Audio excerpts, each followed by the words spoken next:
Blast off.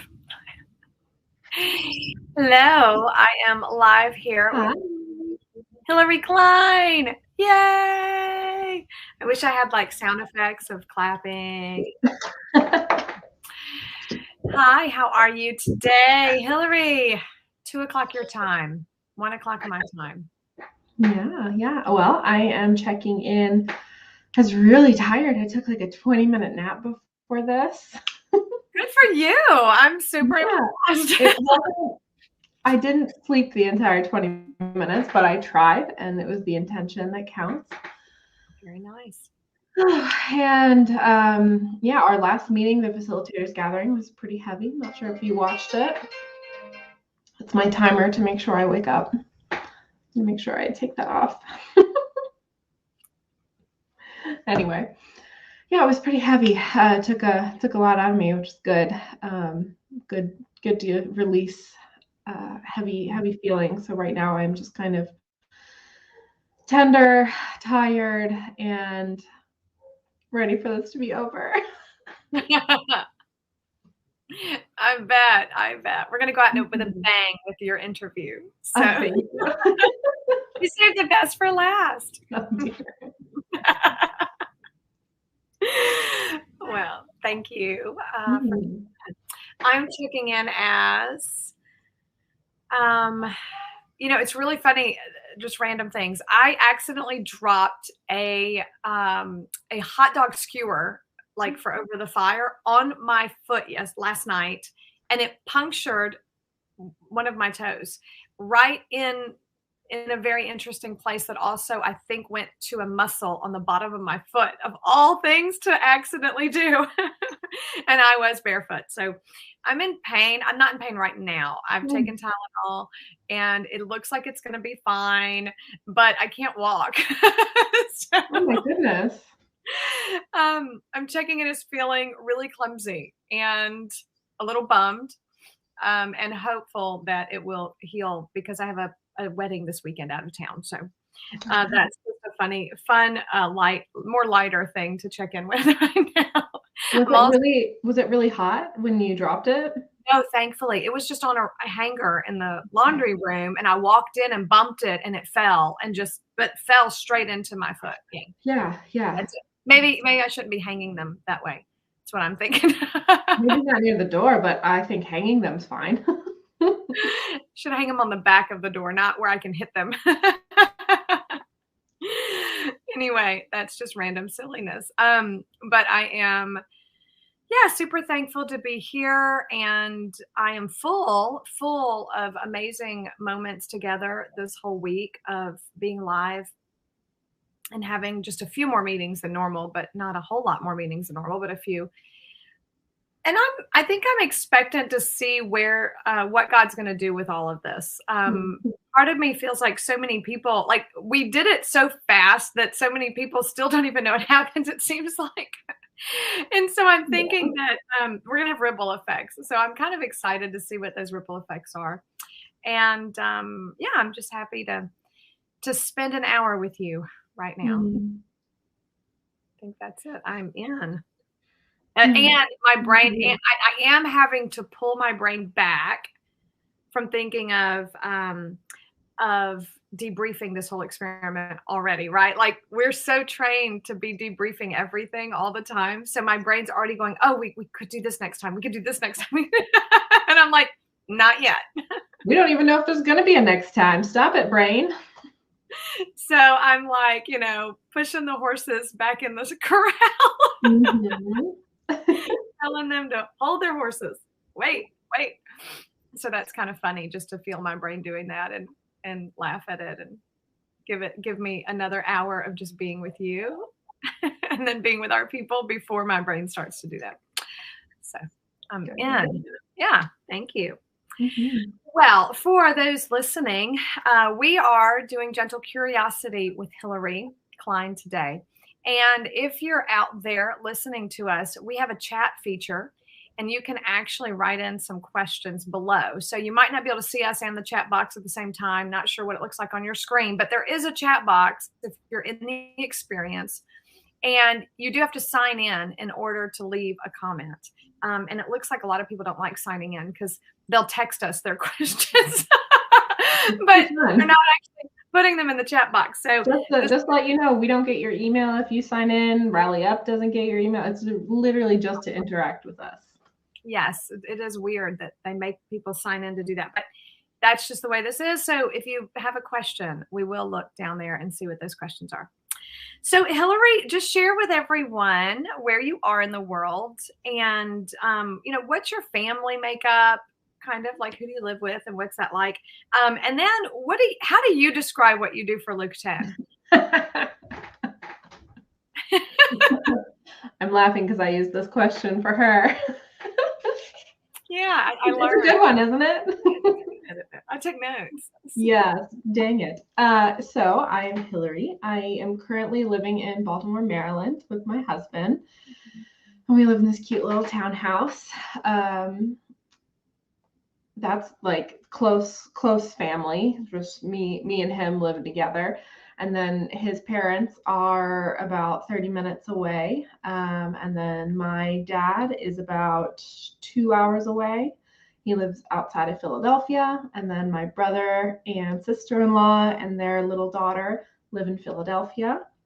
And then I have another sister and brother-in-law who live in upstate New York. And I have one niece and one nephew from them. So beautiful. And your Tennessee family. Yes. That's blood family. I never know where to go with that question, to be completely honest. Yeah. And then I have my entire Nashville family, which is rather large, and sadly all still in Nashville. Sadly. Oh man, we have to get you back here one day. One day. Mm-hmm. Thanks for that. Well, tell us a little bit about your spiritual journey. All of us have just such different backgrounds, right? Some of us were Christians when we were little kids, and other people didn't come to Christ until late in their teens or later in their life. And so what was your journey like growing up? Just the highlights of your spiritual journey. Maybe even leading up to kind of like how you ended up here, if you can do it in a few, 3 minutes or so. Sure, of course. So we grew up going to church every single time the doors were open, and sometimes our family would be the one opening the doors. My dad was the property. He didn't have an official title, but if something went wrong, like we were there and we were fixing it and helping out in any sort of hospitality way as well. My mom kind of led that part of church. And I always found missionaries super, super exciting. My grandfather was a missionary, and all my aunts were missionary kids. And I just thought that was amazing that they, loved God so much that they went to another part of the world that knew, nothing about him and would share. And so that kind of stayed in my heart. For a while, I was very drawn to, looking back, I think the excitement and the newness of being in, a new country, and just that honor that it takes for someone to leave, and the dedication that it takes for those people to leave and to be missionaries as well. So graduated high school, went to Bible school, and then I went to Bible school. I went to a bilingual Bible school after my first year of Bible school, and that was in Argentina. And then really fell in love with the Spanish language and Hispanic culture, and wanted to go back on the missions field, but I didn't want to do it hastily. So I came back home, did some more community college, and then out of the blue, one of the guys I went to Uruguay with was like, "Hey, I was praying and your name kept coming up." Or not Uruguay, Argentina. My country is mixed up. And he was like, "Yeah, I think I need to tell you about this team that I'm on that's going to Uruguay." Long story short, he invited me to just check out the mission agency and to check out what this team is doing. They were going to go be short-term missionaries in Uruguay and try to see house churches in Uruguay, in the Uruguayan culture. And I was like, wow, that sounds so cool, because I definitely don't want to take Western church to somewhere, because that was already kind of failing. I was like, I like this idea. I like where they're going with it. I think I could get behind this. So I took some time, lots of time to pray and listen and really think if this is what my next step was. And it was. So I started bringing some support, and then I became a missionary, and then I was in Uruguay, and there was 3 years. And then I came back to the States, and I landed with Matt and Tony, and started the Luke 10 rhythms kind of in Uruguay, but more so when we came back. So just to clarify, we weren't part of that mission, but we met there because we were there. So we got to meet there. Right, yeah. And that's a whole story we've told many other places that people can check out on podcasts and things. But very quickly fell in love with you as a daughter. And when you came stateside, we got to spend lots of time together. And yes, Luke 10 was just always a part of my vocabulary at that point, I think. So you got it. Yeah, you guys had just like stolen John White for yourselves. And we're in the process of checking in every night. And I just came over one night. Super fun. Super fun. So, I mean, just a quick follow-up question. You're not in missions in the traditional sense of the word anymore. So I'm curious, does Luke 10 provide kind of that newness, that different culture, like all of that you really that's in your design that kind of pushed you to the mission field to begin with? Do you feel like that's fulfilled in your current workspace and work environment right now, or do you long to go back on out there somewhere in a foreign country? Wow, I have not thought of it in that way before. That's a new thought pattern. Yeah, I guess so. Interacting with people from all over the world is part of my everyday with Luke 10. So yeah, I guess if that itch were still there, I would definitely be scratching it by doing what I'm doing with Luke 10. Wow. And we'll talk about, I'm sure, how you describe what you do with Luke 10. We'll get there, but so I won't go there now. Wonderful. Well, why don't you tell us what you do with Luke 10 then? And then I can ask all the questions I have around that. But just explain to people how. I thought we weren't going to go there right now. No, I'm not going to ask my questions about that until you answer it. Okay. And then I'll follow up with the questions. Okay. That's great. Well, my title with Luke 10 is Creative Operations and Communications Champion. And the creative is actually really important there because I'm not an operations person. Normally, when you think of just standard businesses, operations is the person caring about finances and being very strict and on mission and doing something this way, which is not what I wanted to do, but I definitely function in the operations of Luke 10.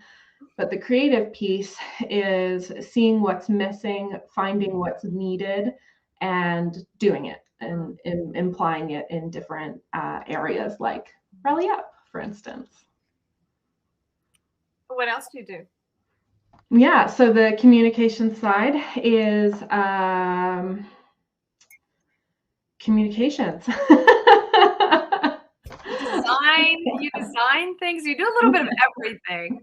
Yeah, that's why it's really hard for me to say what do I do, because I don't know how to say I do almost everything except for the content. I don't, or finance circle.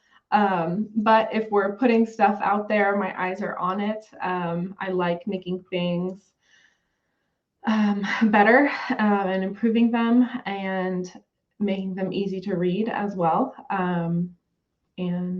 And easy to follow and flow. And that can be something as simple as an email to something as simple as a leader team lesson or the flow of the, steps that you're reading for something. It's amazing. I'm curious. There's several things that I'm curious about. And I'd love to ask your opinion on. So sometimes I ask Hilary questions and she just doesn't want to answer them. So I'm going to try to be gently curious, but obviously you can say, yeah, I don't want to answer that.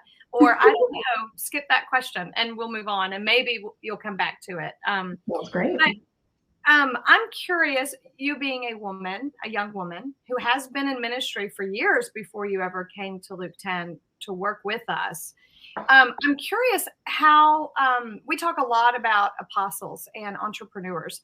And I know you and I have done a lot of work just thinking about that personally ourselves. And I would love to hear from you what you've discovered about yourself since you started working with Luke 10 and how that has brought you into shining more or stepping more into who you are. Is that clear? Yeah. So I'm hearing you ask, what have you discovered about yourself since working with Luke 10, basically? That's helped you become more fully you. Yeah. Everything. To answer my question with one simple word, everything. What have you discovered about yourself to make you more you? Everything. Absolutely everything. And I mean, I know that's silly to hear, but I'm absolutely sincere about that, in the sense that as I was growing up, and one of the undercover reasons of becoming a missionary was because I didn't feel like I had anything else to offer. There was nothing I could really do except for give my life. So I was like, well, may as well just be a missionary. It's in my blood. It's in my family. Like, I'm feeling drawn to this. I know I could do that. But as far as, who I was or what I was uniquely good at, I had no concept really of what I was good at, or if I could be uniquely gifted in anything besides teaching and caring for others. And I didn't really want to become a teacher. I think it was the repetition of every single day during the school year that really put me off of that. And if you're a teacher listening to this, I absolutely love you. I just can't do it. It's a calling, man. Couldn't do it. So tell me a little bit about then when you started hearing us say, we think you're an apostle, Hilary. What that meant, and what we meant by that maybe, or what you understood that, and how that landed on you, how that maybe made sense of some things. And maybe. Yeah. You might need to expound a little bit more on that, because honestly, when you guys told me the first couple of years, I just ignored it. And I was like, okay, I'm not letting this in. It doesn't affect me. You're just naming me this. That's okay. Good. So okay. You're welcome to define it. Entrepreneur would probably be another word we use when we talk about apostle. And what we mean is, really on the APEST, on the fivefold gifting, it's the person that, and biblically speaking, it was the sent ones, right? The ones that were sent. And they're typically people who start new things. And why are these people unique in starting new things? It's because they can do a little bit of everything, which is very unique for a lot of people. Lots of people usually professionalize themselves in one area. They're really good at one thing. They're good at being a pastor, or they're good at being a teacher or a preacher, or, maybe they're good at finances, right? Or whatever that thing might be that they're really good at. But very few people can walk into a new country they've never been in before and do everything that needs to be done to get something up and running, and then find people who actually are better than them at those specific things and recruit them and then empower them to lead well in each one of those areas, so that when they step away now, a fully functioning ecosystem is doing everything they were doing originally, but much better than they could ever do it themselves. And I bring that because you said, I really couldn't do anything. I didn't think I could do anything. I didn't know what my thing was, right? And I'm thinking, wow, had someone been in your life who knew what an apostle was back then, they would have said, oh, Hilary, it's probably because you're an apostle and you do everything. You can do everything. So let's put you in new environments where you can launch things, do new stuff, which you're drawn to anyway, and then coach you in how to lead well, and then find people who can do what you're doing. Does that make sense? Yeah.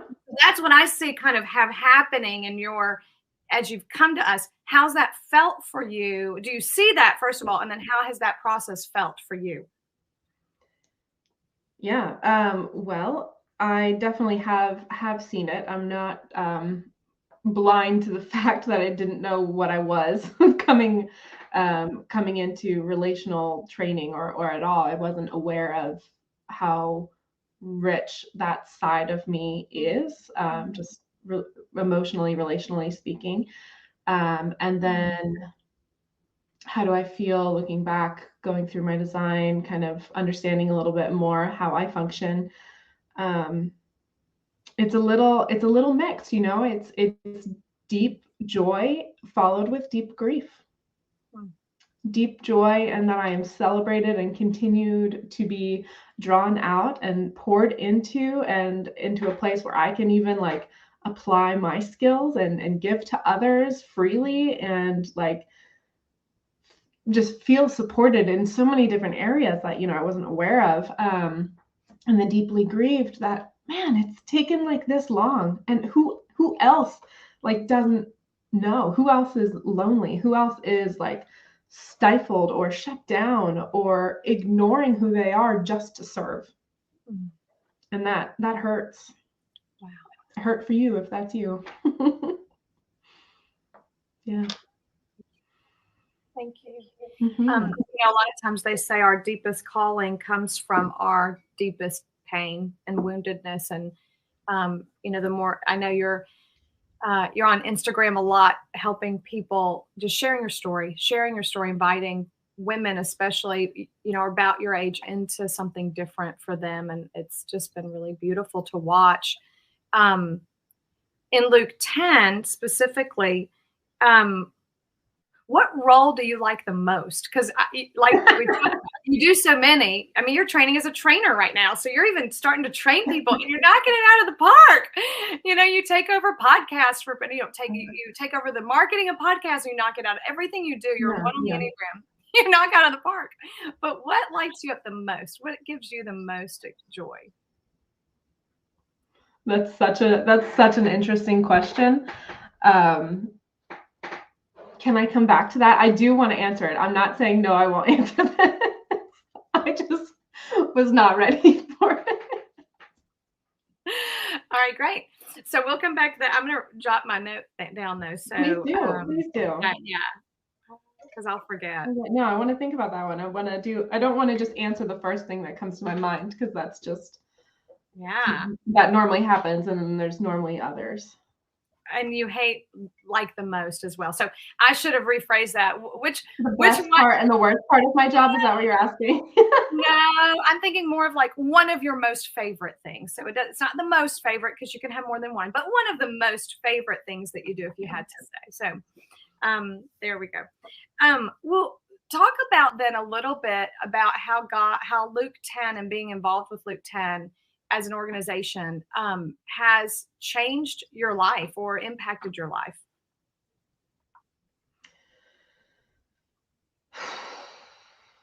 We only have 30 minutes, and I can't spend the next 30 minutes answering this question. Let's see here. You can spend the whole next 30 minutes. I was hoping for a cop out on that one. I know, right? Yeah. Let's see here. I think the biggest switch, like, we want to call it a paradigm switch, flip of a switch, just something that clicked, that took a long time clicking, but it clicked, was that my heart is not deceitfully wicked above all else. Wow. Oh. Yeah. Talk about that. So in the Christian circle that I grew up in, we weren't taught to trust ourselves.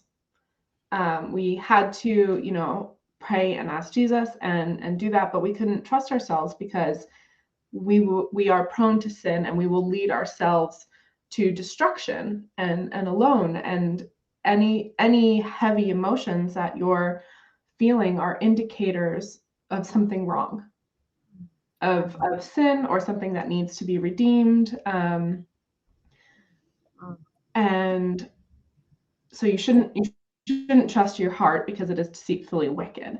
And one of the first books that was not shoved in my face, but gently shoved in my hands, was, what's it called? Hold on. Living from the heart Jesus gave you. What? What is the name of this book? Like, I don't know how, like, it took me way longer than I'd like to admit, and then I did admit out loud, to be okay even with the title of that book. Because yes, I know, like, I was renewed and made new, but I have to continually try to be new. I have to continually try to be good and not follow my heart. That'll lead me astray and take me down the dirty path of backsliding and not taking care of myself. So when I started to learn that my heart is not against me, and it's not evil, that there is good inside of me, I started to learn more about emotional health and emotional words, and that emotions emotions are natural. They're not good or bad. They don't need labels. They're actually, like, impossible not to feel, because it happens.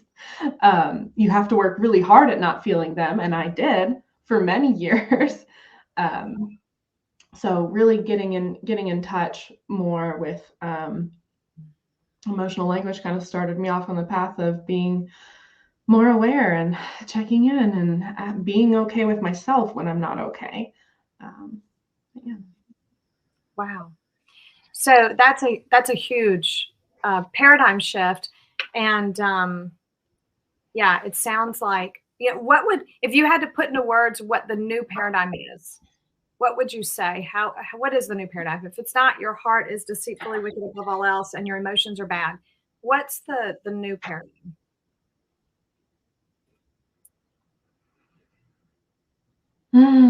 Oh, I wish I had a wonderful sentence for this. Jason, if you're listening, type the sentence, because I know you have it. I know you have it at the tip of your tongue. Probably something along the lines of,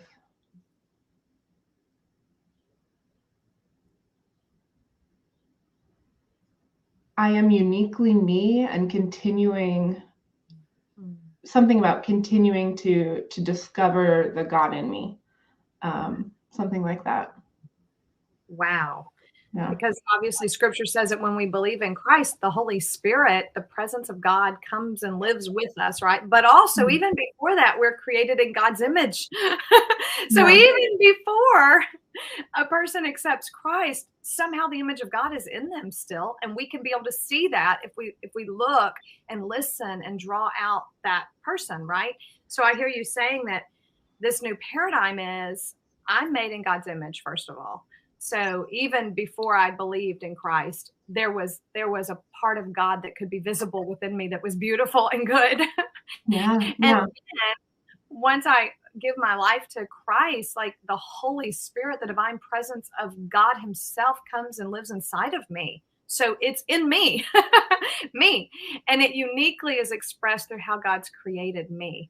And so I am in the image of God. I think you said I am uniquely me.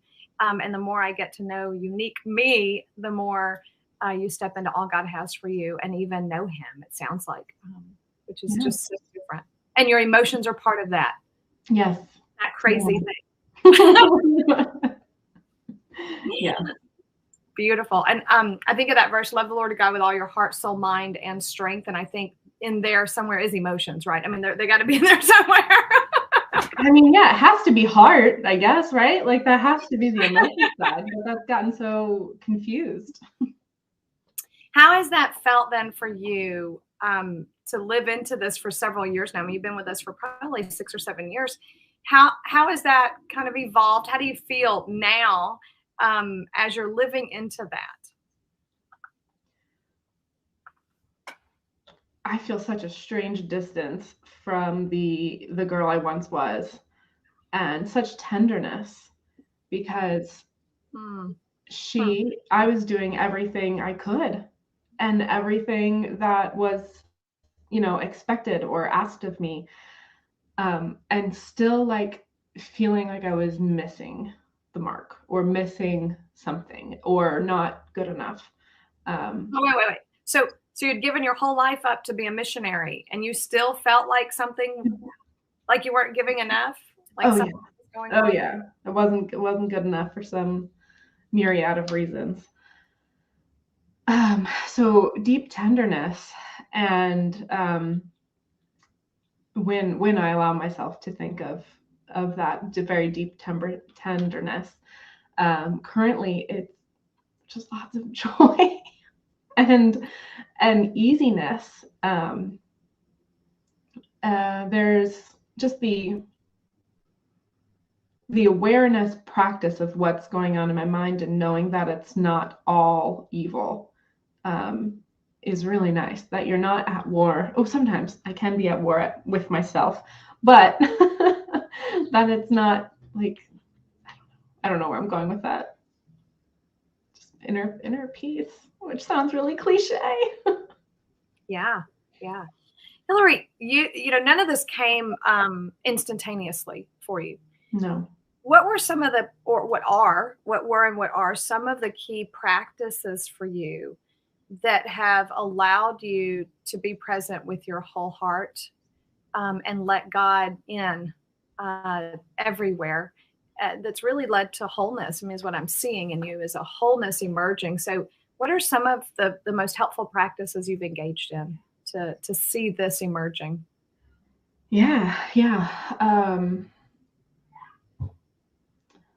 Well, I can't talk about just the practices without also acknowledging the deep fissure or the breaking and the loss that had happened. Because without that, John calls it ekbaling, being kicked out and rejected. I don't know if I would have found and really taken on to these practices. But coming to a point where there was, deep separation and I just didn't know what to do, and then learning the practices of checking in and listening and being at a point where I don't know what else to do, or like there's nothing else here, and you're gasping and you're trying everything not to drown, and somebody says, what are you checking in as? Like, what do you need? Like, you clearly, I'm drowning, I would love a floaty, but they're asking you, which immediately gives you the power to say, I do need a lifeboat right now. Do you know of one? Because I would love one right now, but I don't know what I'm doing or where I'm doing it. So just being given the skills and practices of our Church 101 course were the lifeboat, I guess, to bring me to safety. Yeah. I know you're being so vulnerable, and I know I am probably a little more than gentle. So thank you for sharing vulnerably. This is a real personal story, and this is very intense. And I just want to acknowledge, thank you for sharing these things with us. I'm wondering if we can, without going into details really, but at least just draw the picture of what that break is like, what it was like for you. I think each of us, John, myself, we all had a break like that, right? Where it just, you reach your end and you just go, the outside looks great. I am performing. I am doing it. I'm evangelizing, or I'm reading my Bible every day. Like, the outside looks perfect. Yeah. But the inside is not. And I feel like that's part of the break. It's like it finally just breaks, and you can't keep living a life that's not congruent on the inside and the outside. Is that kind of what you're describing? Yeah, I think so. Yeah. Where maybe the inside voices are, I'm terrible, I'm rotten, I'm not good enough, I don't feel God's presence with me, but yet I'm supposed to. And so it's that type of thing going on. And just feeling empty, even though we're supposed to feel full. Was that kind of similar to what you were experiencing? Yeah. And also there's the component of the community that's around you, that deep rejection. John brought it up in one of his calls, so I think I'm going to use his analogy. He was talking with a pastor friend, and he was like, you know, you could murder somebody and go to jail and come back into the church and be fully accepted. But there's a couple of big sins, big ticket item sins that the church will reject you for. Wow. And that rejection from an entire community, whether that's on purpose or it just happens because you're dragged in front of them or wherever, that it's deeply shaming. Wow. Deeply shaming, grieving, and then all of a sudden this whole group of people that, you know, had loved you or loves you is now like has all this personal information that they have no business knowing, but now they all have an opinion about it. And it's most likely going to be the opinion of the person leading that community. And that is a heavy weight to feel the end of. Yeah. Thanks. And then that leads to this ekballowing, like you said, where you're kind of thrust out because you have no choice. I mean, it's hopefully you're not still in there feeling that from them. And if you are, I give you full permission to leave and call us. Yeah. And the sad thing is a lot of those people are the pastors as well, because if they revealed to the congregation what really was going on inside of them, they wouldn't get paid anymore. Yeah, exactly. To some degree. So, it really is. So community in a large way has to do with some of this schism as well. That it hasn't been actually helping people live in wholeness, but keeping them divided and putting on the facade so that they can continue getting funded, getting the support they need or getting the funding they need. Yeah. Wow. So practices then, I was asking about some practices. So you said Church 101 was your lifeboat. It kind of really was a great first practice that gave you a boat to jump into because you had a church of two maybe, and we're practicing some of these. It's okay to feel, and I can have my feelings. I can even think about my feelings, and people are glad to be with me in my feelings. So it seems like that was super important. Yeah. And then also awareness practices, just listening, breathing, the shalom for my body. I got into a little bit of internal family systems as well, which Tony mentioned earlier, that we all kind of have all these different parts of us that are interested and they have opinions, and maybe you have a rebellious teenager in you that just wants to fight the world, or a little girl who just wants to play in the sand.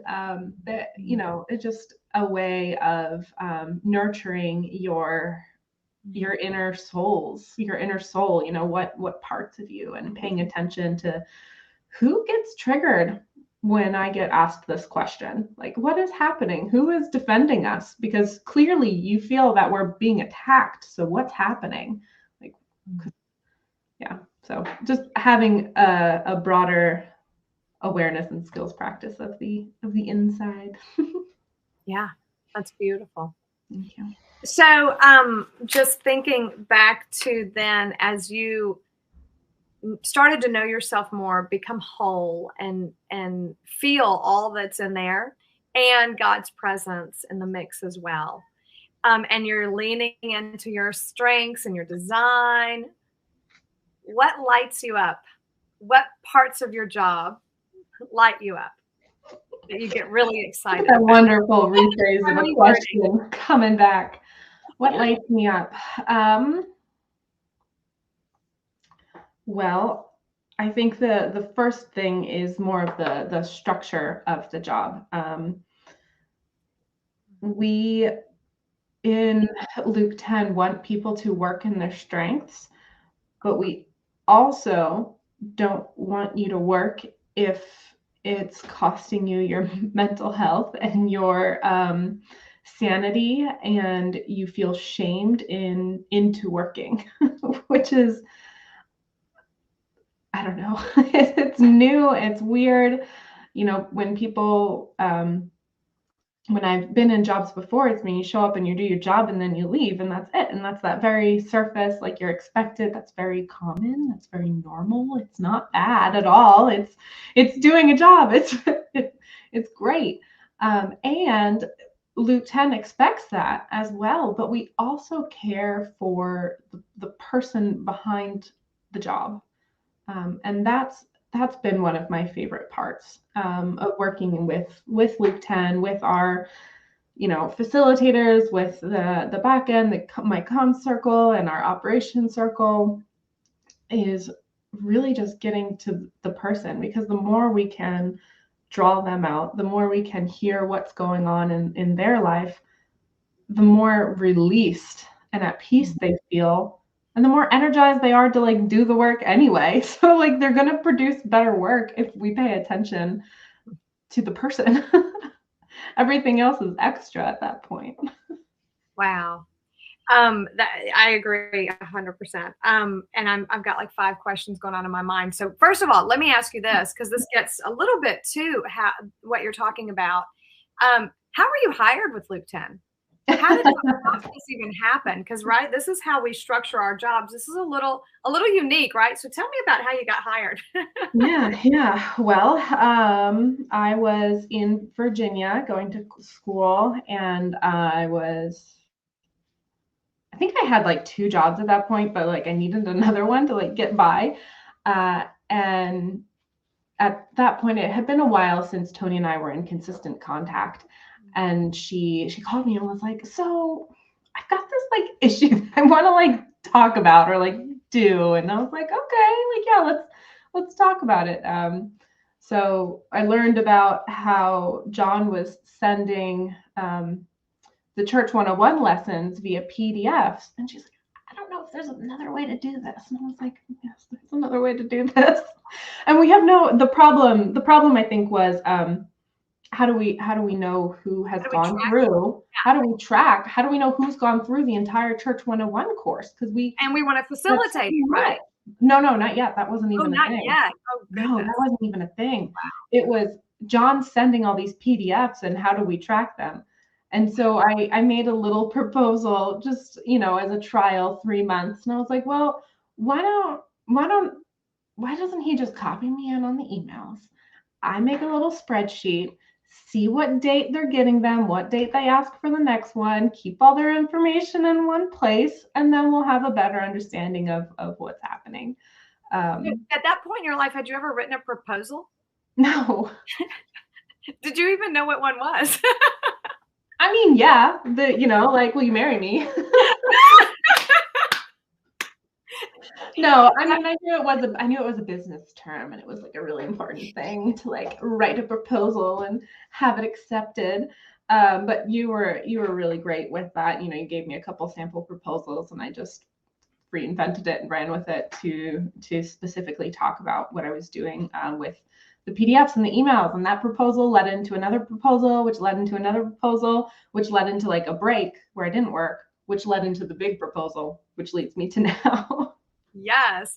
So really you created your work with Luke 10. You saw what we needed and you said, man, you guys need this. And you justified it and you explained it. And then you proposed the solution that you would offer and said, here you go. This is what I can do with this organization if you let me.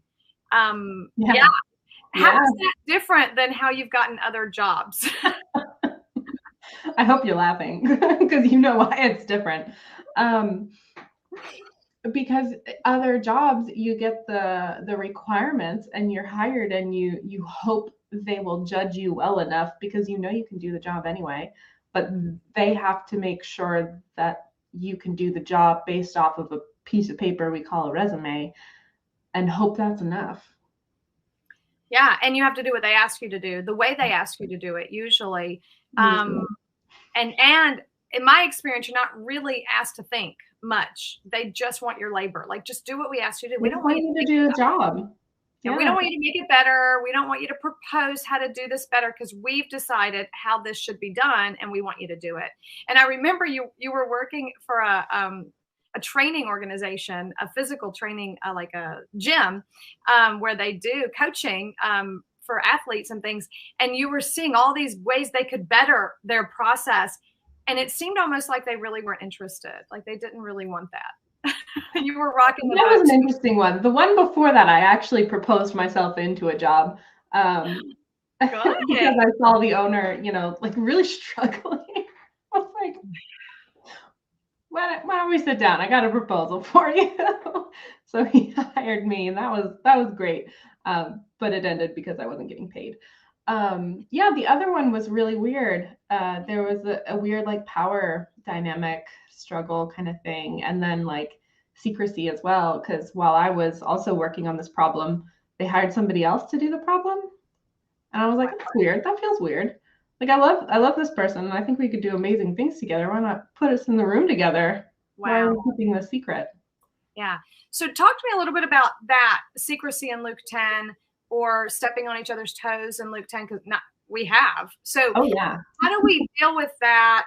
Structurally, how does that work when we step on each other's toes, or when are there secrets, first of all, and what that feels like? But talk to me a little bit about this experience. Yeah, sure. Well, I'll answer the easiest one first. I don't think there's any secrets in Luke 10. And if there are, I don't know them.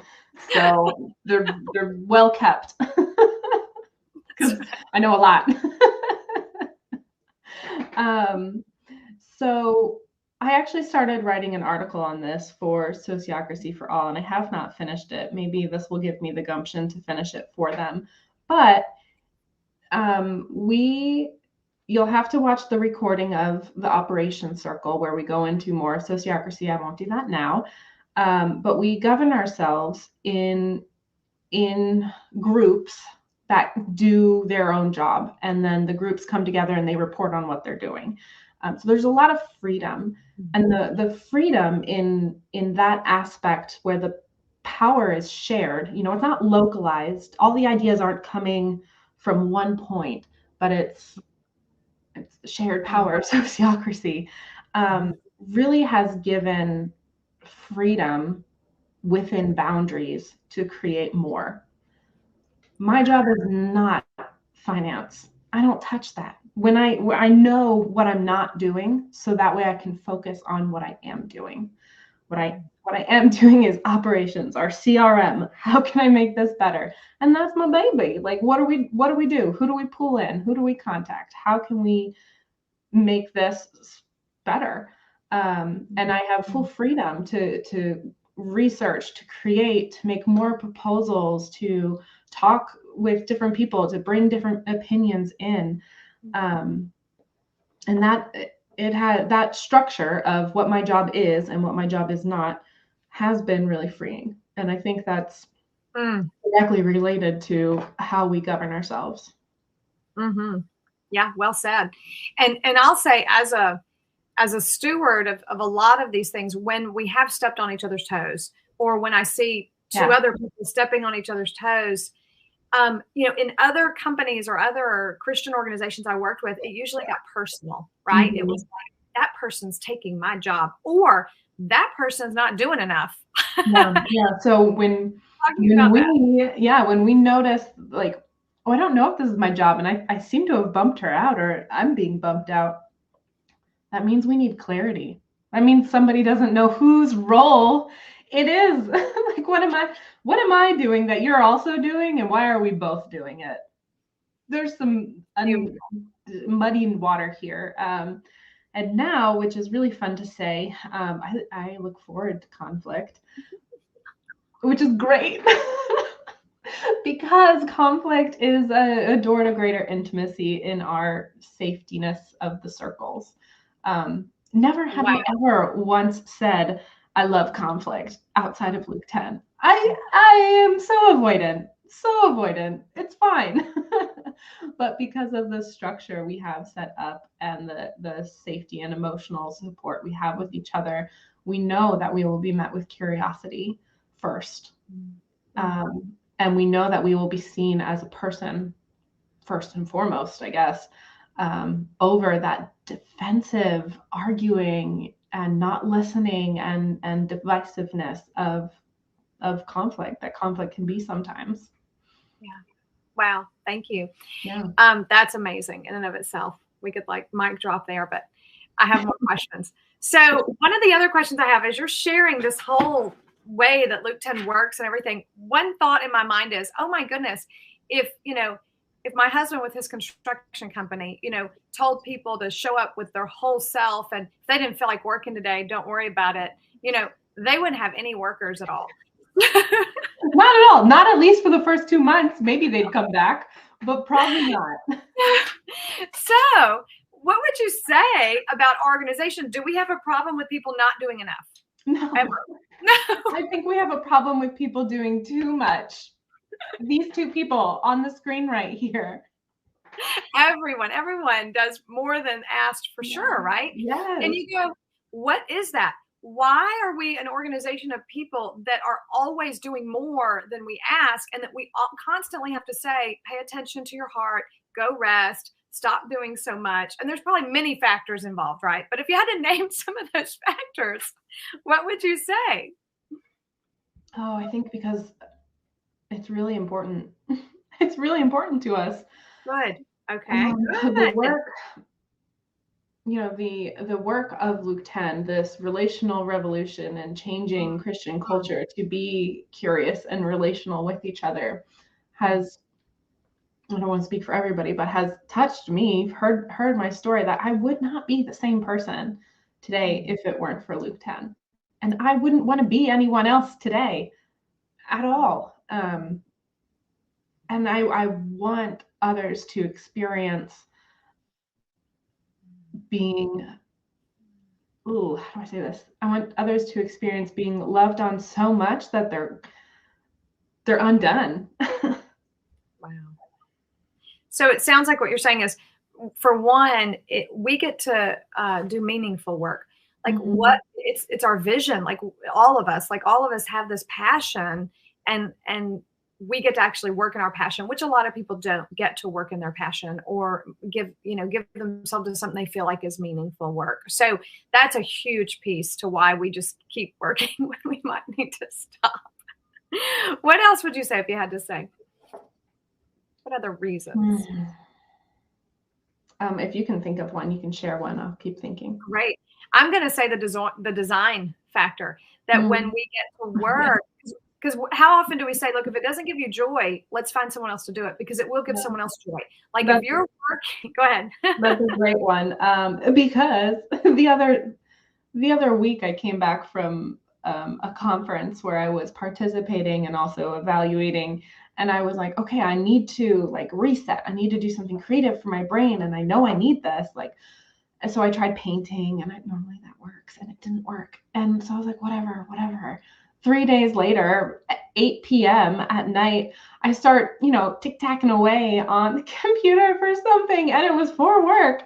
But I was having so much fun, and it was just flowing out of me, and I was like energized, and I was, it's on Notion, by the way. I don't know if you're familiar with Notion, but I was just moving things around, making it look aesthetically pleasing, consolidating all of our information into like a template.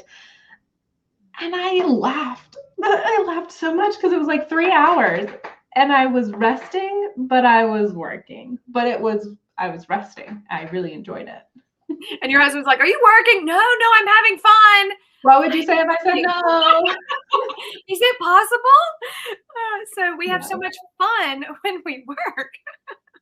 And we actually, especially I think when we have the creative team going, we're like having so much fun together, watching each other, riffing off each other's ideas. And it's so fun that it is sometimes hard to stop. And so I think when you combine that with the meaning that we have for the work that we've been given as well, it definitely is a huge thing. And then, but we're also very aware of the fact that we can all numb any pain with productivity and with bettering things. And so that's hence the reason we have to pay attention to each other's heart and rest and call each other to rest often, because that would definitely be all of our weakness probably is overworking, not underworking. But isn't that fascinating?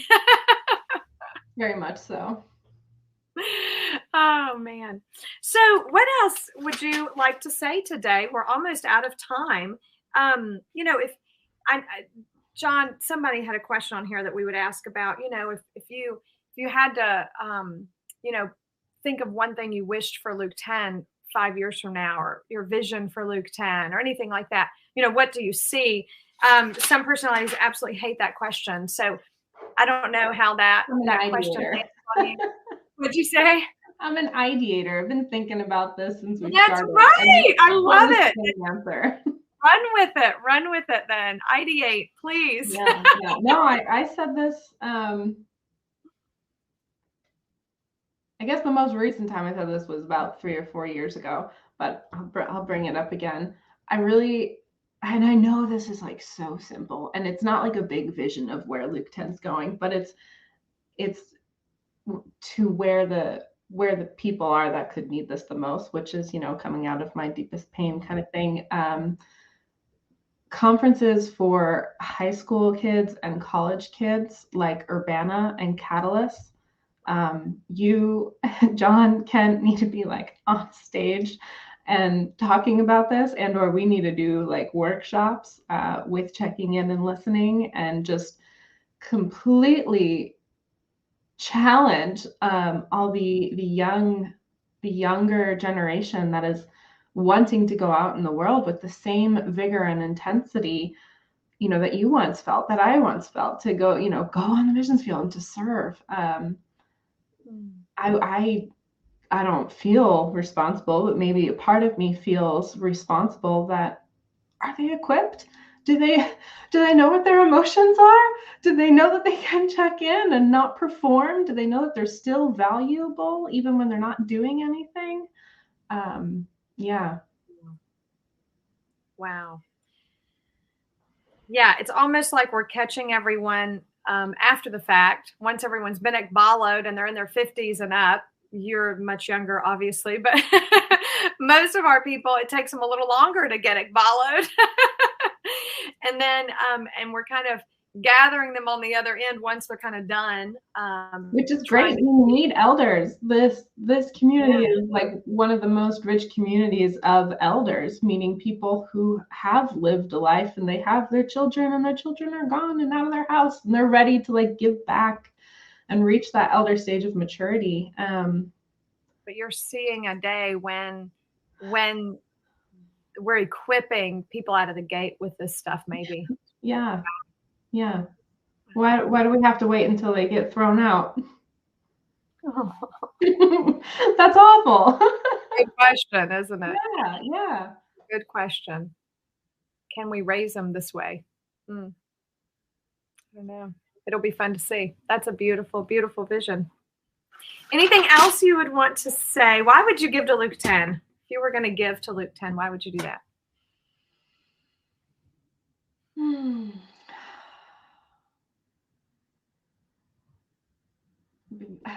I mean, for all the same reasons that I work with it, it is part of who I am. It's what I love and want to see in most people. I don't know, anyone really needs this relational community around them, and it's just a starting point. We don't want you to like stay in Luke 10. We want to like release you and go, like train you, hear what you need, like, and leave, like go do your thing, but let's stay connected. I think that's undervalued and underfunded. Thank you. Mm-hmm.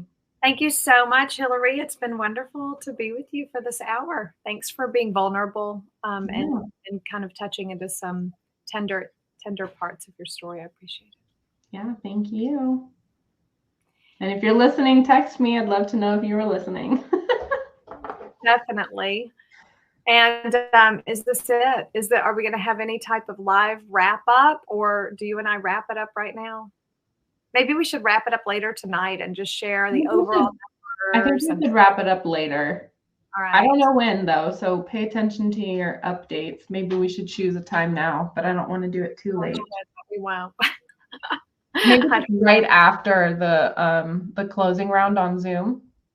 It could be. Yeah, we could probably have numbers in by then. Some people have given through Kindful, and they've given a monthly gifts and one-time gifts. So what we're going to do is we'll add those numbers to our campaign numbers here, because I think we're already at almost 16% instead of 13. So it has grown a little bit because of Kindful giving. So we'll give everyone an accurate picture tonight of where we are. And the campaign will stay open for a few weeks, so that in case people are just catching up to the 67 experiment this week, they'll still be able to participate in it. And I think that'll be super fun. So anything else for now? Just the work piece that we need to find that missing video when we end stream right now. That's what I was going to ask you. I was going to ask you, just Lost. let me dive in here if that's all right. And you can be off. Yeah, I'd love for you to do that. Okay, great. The other day it was 37, so now it's probably like 47. The other piece is, do we know who's facilitating the debrief? And if we don't, can we nominate John White? We can, yes. I was trying to make it a closing round and not necessarily. Oh, that's what I meant. I'm sorry, a closing round. Yeah, yes. I just wanted to make sure because you've been referencing it as a debrief, which is something we need to do. But just a celebration closing round would be wonderful. Thank you. That would be good. So if you want John to do that, will you reach out to him? Sure, I can. All right. Thanks. Yeah. Love you. Bye. Yeah.